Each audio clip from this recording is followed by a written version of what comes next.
Baiklah teman-teman semua, jadi kita akan kerjakan soal yang kita ambil dari bukunya Dominic Salvatore, halaman 44, soal nomor 15, itu soal gabungan. Intinya sebenarnya itu mengenai bagaimana pengaruh perubahan struktur pasar dari pasar persaingan sempurna menuju atau menjadi pasar monopoli, ya. Apa sih dampaknya? Nah, soalnya seperti ini ya. Saya ringkas bahwa ada suatu pasar yang terdiri dari 100 perusahaan yang identik, ya. Pasar yang dilayani oleh 100 perusahaan identik. Nah, fungsi permintaan pasar tersebut diketahui sebesar dalam bentuk persamaan. Di sini fungsi permintaan yaitu 60.000 minus 25.000 P. Kemudian fungsi penawarannya juga diketahui 25.000 P untuk P di atas 0,6. Nah, ini artinya apa? Jadi P sama dengan 0,6 itu berarti shutdown point-nya, penawarannya akan 0. Jadi baru akan menawarkan setelah P-nya itu lebih tinggi dari 0,6. Kemudian beberapa hal yang diminta adalah menentukan harga dan output keseimbangan di pasar tersebut. Kemudian setelah itu kita menggambarkan di dalam bentuk grafik dan menjelaskan grafik tersebut. Lalu ini dimisalkan 100 perusahaan yang identik tersebut bergabung, katakanlah untuk dalam bentuk kartel, bergabung membentuk kartel. Nah, kalau perusahaan 100 perusahaan yang identik itu bergabung membentuk kartel, kan berarti di dalam prakteknya itu bukan lagi pasar persaingan tetapi pasar monopoli. Lalu berapa yang akan dioperasikan oleh monopolis tersebut? Nah, nanti ini kita bandingkan dengan pasar persaingan sempurna tentu saja. Lalu pertanyaan lain adalah apakah monopoli mengarah pada penggunaan sumber daya yang kurang efisien dibanding dengan penggunaan sumber daya di dalam pasar persaingan sempurna? Kemudian yang terakhir, kalau ada deadline loss, kalau ada kerugian, kalau ada kemakmuran masyarakat yang hilang, itu berapa? Mari kita bahas satu persatu. Yang pertama adalah mengenai berapakah harga dan output keseimbangan pasar tersebut, pasar yang dilayani oleh 100 perusahaan identik. Jadi kondisi keseimbangan seperti kita telah ketahui terjadi pada saat QD sama dengan QS. Jumlah yang diminta sama dengan jumlah yang ditawarkan. Kita ketahui bahwa fungsi permintaannya adalah 60.000 P, 60.000 minus 25.000 P. Sedangkan QS-nya itu diketahui sama dengan 25.000 P untuk P di atas 0,6. Nah, kita samakan saja. Ini berarti keseimbangannya 60.000 sama dengan 50.000 P. Berarti P sama dengan 60.000 per 50.000 sama dengan 1,2. Jadi harga keseimbangan pasarnya adalah 1,2. Nah, selanjutnya kita lihat output keseimbangan pasar kita boleh bisa pakai QD, bisa pakai QS. Saya pakai QD ya. Oke. Q sama dengan 60.000 minus 25.000 dikali 1,2. Hasilnya adalah 30.000. Nah, berarti kita sudah ketemu di sini bahwa harga keseimbangan pasarnya adalah 1,2. Sedangkan kuantitas output keseimbangan pasarnya adalah 30.000. Jelas di sini ya. Nah, ini kalau kita gambarkan di dalam bentuk grafik, tentu saja ini saya menggambarkannya skalanya tidak tepat gitu ya, tetapi yang penting secara ide, secara substansi, saudara-saudara, teman-teman semua bisa memahami. Yang pertama adalah fungsi permintaannya 60.000 minus 25.000 P. Berarti kalau P sama dengan 0, output keseimbangannya adalah 60. Kalau P sama dengan 0, maka jumlah yang diminta adalah 60.000. Nah, kalau Q-nya 0, maka P-nya berapa? Q-nya 0. 0 sama dengan 60.000 minus 25.000 P. Berarti P sama dengan 2,4. Kita hubungkan. Nah, kita dapatkan fungsi atau kurva permintaan. Kemudian untuk kurva penawaran, bahwa kurva penawarannya, fungsi penawarannya adalah 25.000 P untuk P di atas 0,6. Berarti interceptnya adalah 0,6. Katakanlah di sini 0,6. Nah, kemudian selanjutnya kalau P sama dengan 1 gitu ya. Kalau P sama dengan 1 berarti QS-nya sama dengan 25. Kalau P sama dengan 2 berarti QS-nya 50.000, begitu seterusnya. Ini saya gambarkan saja langsung. Nah, ini adalah kurva penawaran.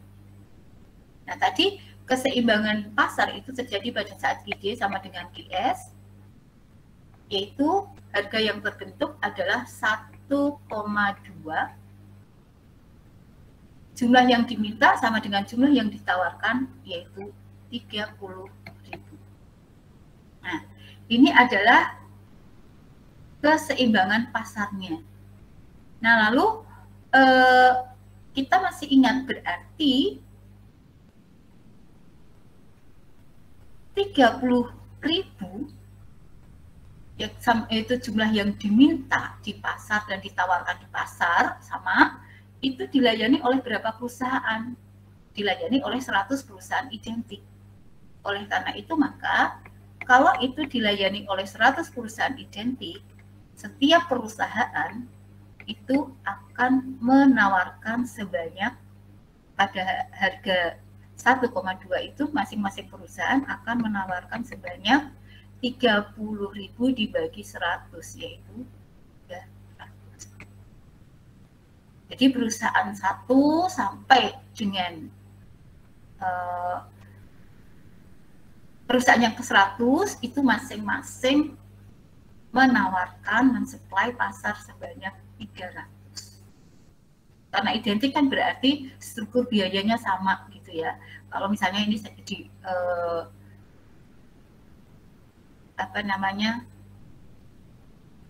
ya dicocok-cocokkan aja, itu misalnya kan begini,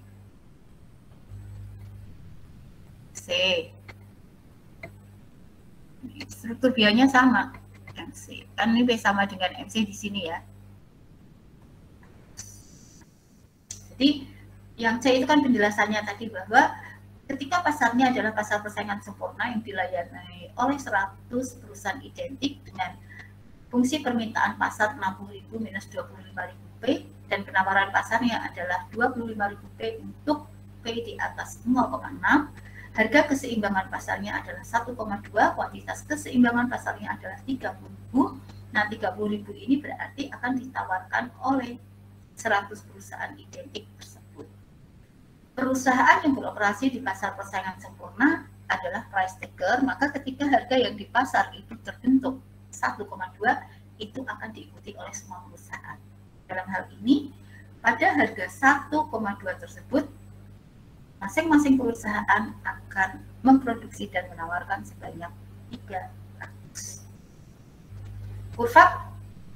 Kurva permintaan yang dihadapi oleh pasar memiliki slope negatif, sedangkan kurva yang dihadapi yang dimiliki oleh sebuah perusahaan elastis sempurna ya, sama dengan P sama dengan M. Nah, itu sudah jawaban A sampai C. Nah, selanjutnya adalah jika pasar itu menjadi monopoli, jadi 100 perusahaan identik tersebut katakanlah kemudian bekerja sama, berkolusi, mereka sepakat untuk membentuk kartel. Nah, ketika sudah terbentuk kartel, maka nanti di dalam prakteknya adalah praktek monopoli. Jadi meskipun ada 100 perusahaan identik, tetapi dalam prakteknya nanti adalah praktek monopoli. Jadi hanya akan ada satu harga, yaitu harga yang ditentukan oleh kartel, dan semua perusahaan merupakan price taker dari harga yang ditentukan oleh kartel tersebut. Ketika mereka ini semua bergabung membentuk kartel, bekerjasama, maka tujuannya tidak lagi tidak lagi memaksimalkan keuntungan A, B, C sampai yang ke 100, tetapi memaksimalkan keuntungan kartel. Jadi kalau semua itu kan ada 100 perusahaan 1 sampai 100. Nah, sebelum mereka ini bergabung membentuk kartel, maka perusahaan satu ini punya tujuan untuk maximize profit A. Dan seterusnya sampai perusahaan yang ke 100 ini akan memaksimalkan profit yang ke 100. Nah, ini kemudian 100 perusahaan ini membentuk kartel. Bergabung membentuk kartel. Nah, ketika sudah membentuk kartel, maka nanti tujuannya adalah untuk mencapai keuntungan maksimal dari kartel. Jadi nanti hanya akan ada satu harga yang ditentukan oleh kartel, kemudian harga yang ditentukan oleh kartel itu akan diikuti oleh perusahaan 1 sampai 100 ini. Seperti itu. Nah, lebih jelasnya bagaimana? Coba kita lihat. Saya akan menggambar ulang. Ya, saya akan menggambar ulang keseimbangan pasarnya. Ini sudah kita gambar, sumbu vertikal P, sumbu horizontal Q, kemudian kurva penawarannya,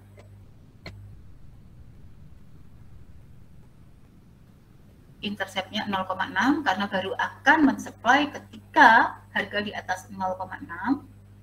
Kemudian kurva demand, interceptnya di 60.000, yaitu pada saat P sama dengan 0 dan harganya adalah 2,4. Ini pada saat Q sama dengan 0. Kemudian selanjutnya keseimbangan pasar itu terjadi pada saat QD sama dengan QS, yaitu 30.000. Harga yang terbentuk adalah 1,2. Nah, apa dampaknya, apa akibatnya ketika perusahaan-perusahaan itu bergabung untuk membentuk kartel? Nah, yang perlu diingat lagi adalah kurva penawaran perusahaan S kecil ini tidak lain adalah kurva MC yang lebih besar dari kurva AVC. Ya. Jadi kalau kita gambarkan ini adalah AVC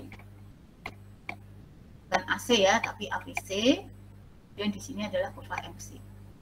Nah, kurva penawaran perusahaan itu tidak lain adalah kurva MC yang berada di atas AVC. Ini tidak lain adalah kurva penawaran perusahaan.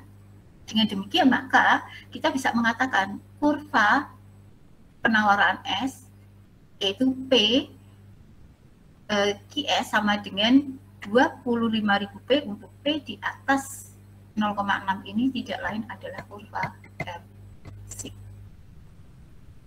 Itu. Nah, kemudian kalau pasarnya adalah pasar monopoli, tadi anggap saja itu adalah satu perusahaan, kartel itu kita anggap sebagai satu perusahaan, maka kartel ini akan menentukan harga dan output keseimbangan yang memaksimalkan keuntungan kartel tersebut, yaitu dengan cara menyamakan MR terhadap MC-nya. Jadi kartel ini memaksimalkan keuntungan kartel dengan menyamakan MR terhadap MC. Nah, ini kan berarti kan monopoli ya. Jadi kartel itu seperti perusahaan monopoli.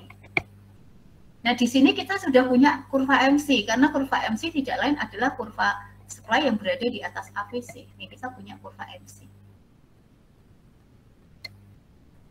Yang kita belum punya apa? Yang kita belum punya adalah kurva MR-nya. Nah, secara grafis menurunkan kurva MR itu mudah banget. Ya. Menurunkan kurva MR secara grafis itu kuncinya gampang, yaitu bahwa slope MR, slope dari kurva MR itu 2 kali dari slope kurva demand. Maka kalau misalnya kita punya kurva demand seperti ini, intercept demand itu ada di 100. Maka intercept MR itu pasti ada di 50.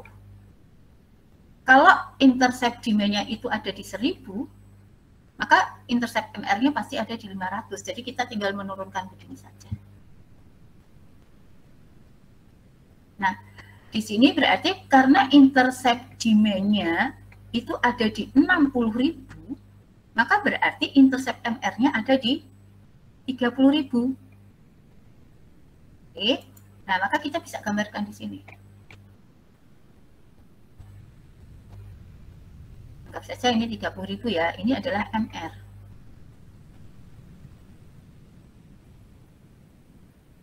Nah, berarti perusahaan atau kartel tersebut akan menentukan harga dan output keseimbangan dengan menyamakan MR terhadap MC-nya. MC, kemudian ini MR. Di sini MR sama dengan MC. Kita buat garis tegak lurus melewati titik tersebut. Maka ketemu Q-nya di sini. Berapakah P-nya? P-nya di sini.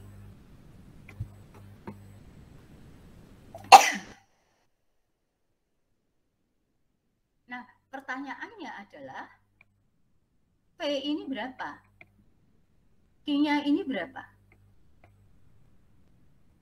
Nah, kemudian yang kedua, berarti kan kalau kita lihat gambarnya di sini, Q-nya ini pasti lebih sedikit dari 30.000 dan ya Q-nya pasti lebih kecil, lebih sedikit dari 30.000. Sementara itu P-nya pasti lebih tinggi dibandingkan 1,2. Tapi berapa? Kita cari ya.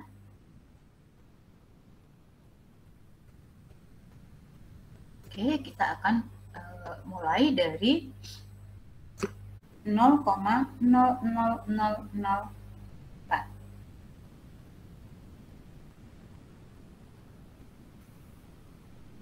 25.000.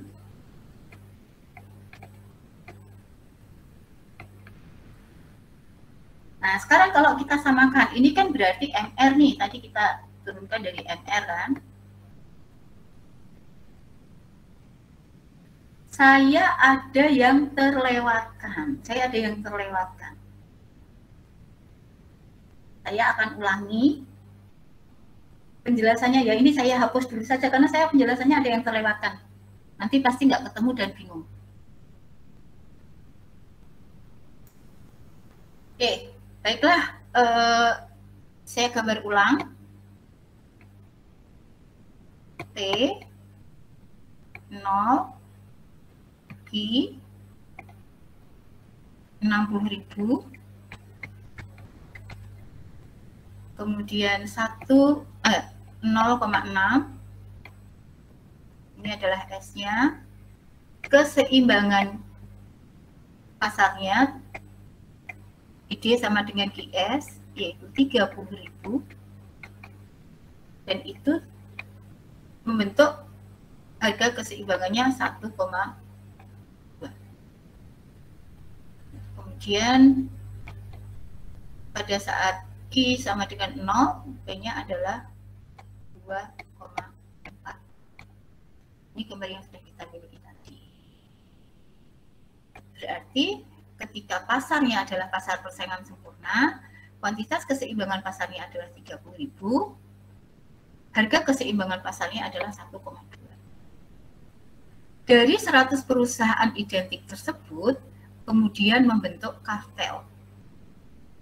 Ketika perusahaan itu membentuk kartel, maka yang berlaku adalah harga monopoli. Yang menentukan harga itu adalah kartel. Sedangkan perusahaan-perusahaan itu akan menjadi price taker. Akan mengikuti saja harga yang ditentukan oleh kartel tersebut. Nah, kalau masih sendiri-sendiri belum bergabung, maka perusahaan satu akan memaksimalkan keuntungan perusahaan satu. Perusahaan dua akan memaksimalkan keuntungan perusahaan dua, begitu seterusnya sampai yang ke-100 akan memaksimalkan keuntungan yang perusahaan yang ke-100. Tapi setelah membentuk kartel, maka akan memaksimalkan keuntungan kartel tersebut. Nah, oleh karena itu, bagaimana menentukannya? Kartel akan menentukan harga dan output yang memaksimalkan keuntungan kartel dengan menyamakan MR. Kartel sama dengan MC. Nah, MC, saya mengingatkan lagi, MC tidak lain adalah kurva. Oke. MC. MC tidak lain adalah kurva penawaran perusahaan. Nah, yang mana? Yaitu kurva atau kurva penawaran perusahaan ini adalah kurva MC yang berada di atas AVC. Ini. Kalau ini adalah AVC, nah kurva penawaran perusahaan ini tidak lain adalah MC. Maka kita bisa mengatakan bahwa S ini tidak lain adalah MC. Berarti kita sudah punya MC, yang belum kita punya adalah MR. Nah, cara sederhana menurunkan kurva MR secara grafis adalah dengan mengingat bahwa slope dari kurva MR itu sama dengan 2 kalinya slope demand. Ya, jadi slope MR itu sama dengan 2 kali slope demand. Jadi kalau misalnya nih demand-nya itu intercept-nya di 100, maka MR-nya intercept-nya di 50. Kalau demand-nya itu intercept-nya di 1000, maka intercept MR-nya itu ada di 500. Maka kita bisa dengan mudah menggambarkan di sini. Karena intercept demand-nya di 60.000, maka intercept MR-nya itu ada di 3000. Kita sudah mendapatkan kurva MR.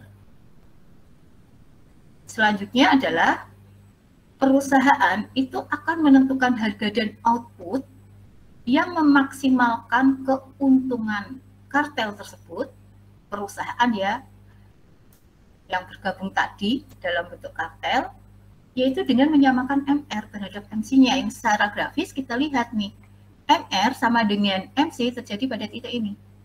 Kita tarik sebuah garis melewati titik tersebut. Ini adalah Q. Kemudian ke samping kiri ini adalah P. Nah, berapakah Q, berapakah P? Kita mulai, kalau MC-nya jelas. MC-nya tadi secara matematis, ya, Q sama dengan 25.000 P. Ini adalah MC. Nah, sekarang kita turunkan MR-nya dulu. MR itu sama dengan delta TR per delta Q. TR itu sama dengan P dikali Q. Nah, tadi kita punya QD sama dengan 60.000 minus 25.000 P. Nah, kita inverskan dulu, berarti 25.000 P sama dengan 60.000 dikurangi Q minus Q. Berarti P sama dengan 2,4 minus 0,00004 I. Nah, ini adalah P. Maka kita bisa cari TR-nya. TR adalah P dikali Q. Berarti 2,4 minus 0,00004 Q dikali Q.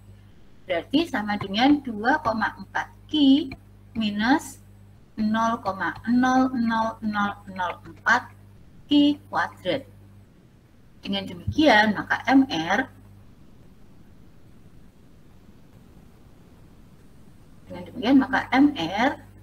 itu sama dengan 2,4 minus 0,00008.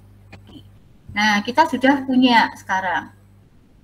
Kita punya MC, kita punya MR. Tapi di sini kan MC-nya itu kan masih Q fungsi dari P. Nah, kita kan harus menyamakan dulu fungsinya. MR fungsi dari Q, sedangkan di sini Q fungsi dari P, maka harus kita balik dulu. Ya, kita balik dulu.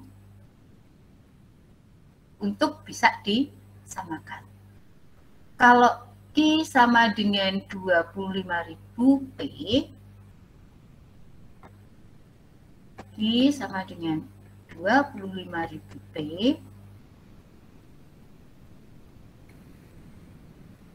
maka berarti P sama dengan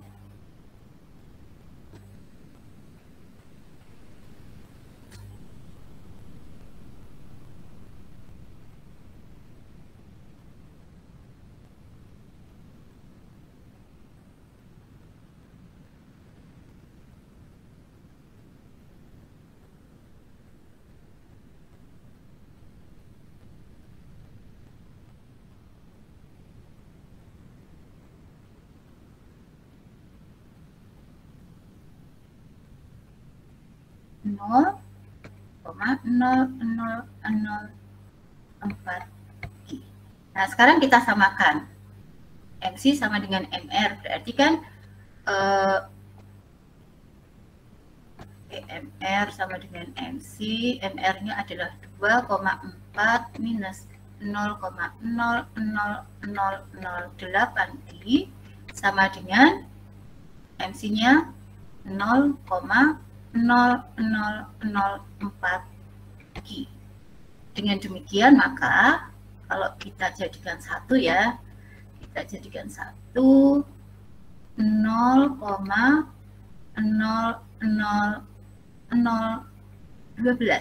Q sama dengan Q 2,4. Maka Q sama dengan 2,4 dibagi 0,00012. Oke.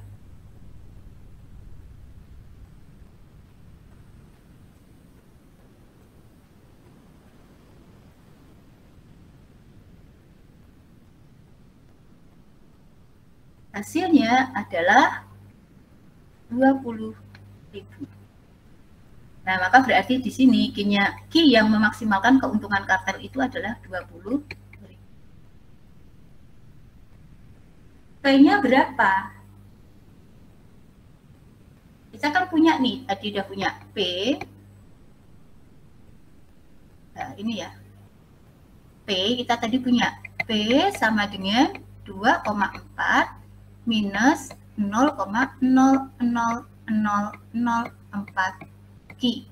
Berarti sama dengan 2,4 minus 0,00004 dikali 20.000.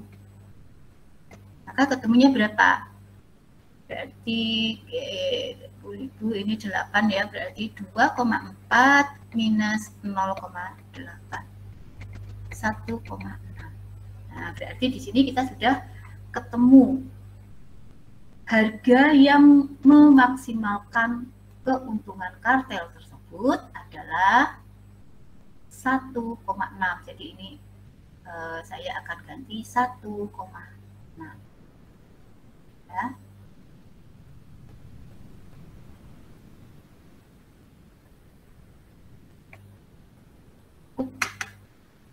Malah hapus.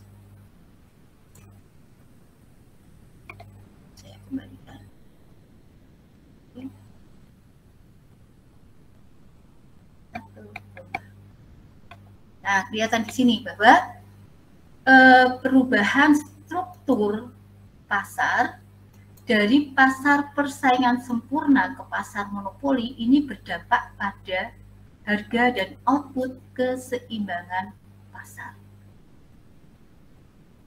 Di dalam atau ketika pasarnya memiliki struktur persaingan sempurna, output keseimbangan pasarnya adalah 30.000. Dan harga keseimbangan pasarnya adalah 1,2. Perubahan dari pasar persaingan sempurna ke pasar monopoli tersebut menyebabkan output keseimbangan pasarnya menurun dari 30.000 menjadi 20.000, sedangkan harga keseimbangan pasarnya naik dari 1,2 menjadi 1,6. Nah, dari sini sebenarnya kita sudah bisa menyimpulkan mana yang lebih efisien. Apakah pasar persaingan sempurna ataukah pasar monopoli? Nah, di sini kelihatan bahwa pasar persaingan sempurna lebih efisien dibandingkan pasar monopoli. Karena ketika struktur pasarnya itu adalah pasar persaingan sempurna, outputnya lebih besar, yaitu 30.000. Di dalam pasar monopoli, di sini outputnya hanya 20.000. Lalu dari sisi harga di dalam pasar persaingan sempurna itu lebih rendah, yaitu 1,2. Sedangkan harga di pasar monopoli itu lebih tinggi dibandingkan harga di pasar persaingan sempurna, yaitu 1,6. Nah, selanjutnya, pertanyaan selanjutnya adalah, ada nggak DWL-nya? Dead white loss-nya ada nggak? Kalau ada berapa? Jadi apakah ada kemakmuran yang hilang? Kalau ada, berapakah besarnya kemakmuran yang hilang tersebut? Yang pertama, kemakmuran masyarakat itu tidak lain merupakan penjumlahan dari surplus konsumen dengan surplus produsen. Jadi sebenarnya ada konsumen yang mau membayar ketika harganya di atas 1,2, tapi kalau disuruh membayar tapi harga pasarnya hanya 1,2, jadi kelebihan itu kan seolah-olah surplus bagi konsumen, maka besarnya surplus konsumen adalah dengan warna lain, bagian yang saya arsir ini adalah surplus konsumen.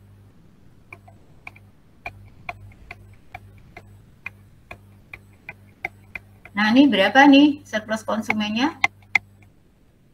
Dari 1,2 ke 2,4 itu adalah 1,2 ya. 1,2 dikali 30.000 dibagi 2. 18.000 ya.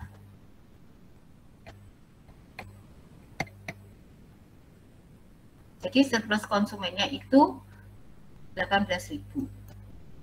Sedangkan surplus produsennya, jadi sebenarnya asal harganya itu di atas 0,6 kan produsen masih berproduksi gitu kan, masih beroperasi. Nah, tapi ini harganya 1,2, maka seolah-olah ada surplus bagi produsen tersebut, yaitu bagian yang saya arsir warna biru. Nah, berapa nih surplus produsennya? Warna birunya nggak itu jelas, saya ganti warna. Surplus produsennya adalah 0,6 dikali 30.000 dibagi 2 ya, separuhnya kan, sama dengan 9.000. Maka berarti kemakmuran masyarakatnya, penjumlahan surplus konsumen dan surplus produsen adalah 27.000. Nah, sekarang perubahan dari pasar persaingan sempurna ke pasar monopoli. Kita hitung dulu surplus dari konsumen setelah perubahan. Harganya itu kan sekarang 1,6, maka surplus konsumennya sekarang ini. Yang saya arsir warna kuning. ini adalah surplus konsumen.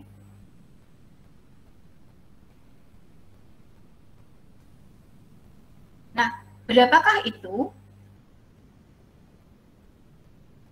Yaitu 0,8 ya, ini kan jaraknya 0,8. 0,8 dikali, ini outputnya 20.000, dibagi 2. 8.000 ya. Surplus konsumennya sekarang 8.000.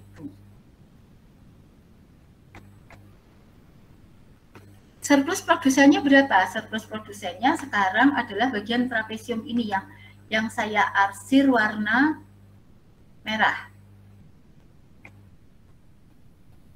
Nah, ini sekarang menjadi surplus produsen. Nah, luasnya berapa? Kita belum cari jarak ya. Kita cari MR dulu ya. MR-nya tadi kan MR sama dengan MC gitu ya. Tadi MR-nya 2,4 minus 0,00008 Ki. Berarti sama dengan 2,4 minus 0,00008 dikali 20.000. Oke, 2,4 minus 1,6 sama dengan 0,8. Berarti di sini ini 0,8 ya.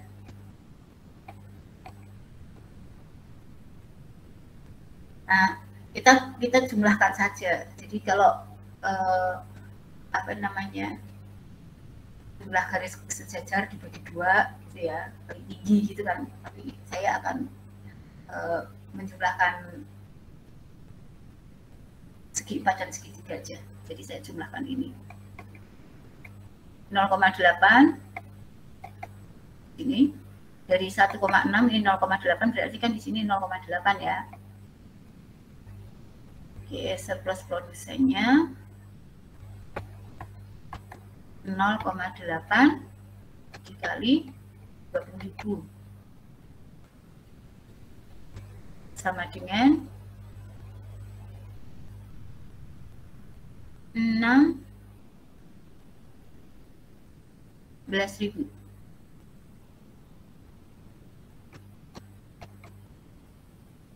Nah, ditambah segitiga di sini. 0,8 ke 0,6 berarti 0,2. Berarti ditambah 0,2 kali 20.000 dibagi 2. 2.000.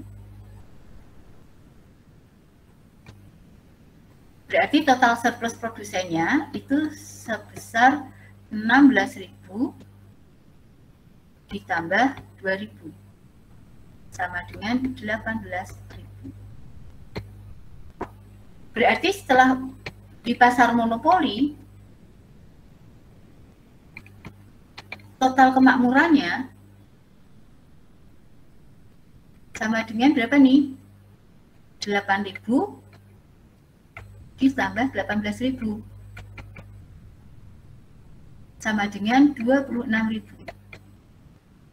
Jadi surplus konsumennya kan turun nih. Surplus konsumennya turun dari 18.000 menjadi 8.000. Karena harga naik, surplus produsennya naik.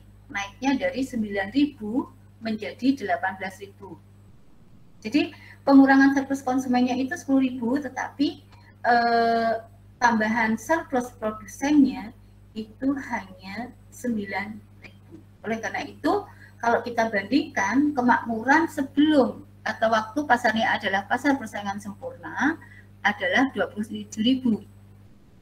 Sedangkan kemakmuran setelah pasarnya berubah menjadi pasar atau terjadi praktek monopoli adalah 26.000. Berarti besarnya kemakmuran yang hilang berapa? Besarnya kemakmuran yang hilang atau DWL-nya, debt by loss-nya adalah 27.000 dikurangi 26.000, yaitu 1.000. di luas segitiga ini adalah dead weight loss. Berapa besarnya? Yaitu 1000. Nah, itu mengenai dampak atau social loss dari perubahan struktur pasar persaingan sempurna menjadi pasar umum. Oke, saya kira itu penjelasan saya. Jadi silahkan tanya-tanya kapanpun, bisa dilakukan ya. Ini untuk menjawab soal dari pemilik Salvator halaman 44 nomor. Saya kira cukup ya. Nanti kita bisa mencoba untuk mengerjakan soal yang lain dari buku yang lain, dari buku yang sama. Jadi saya kira untuk penjelasan ini saya cukupkan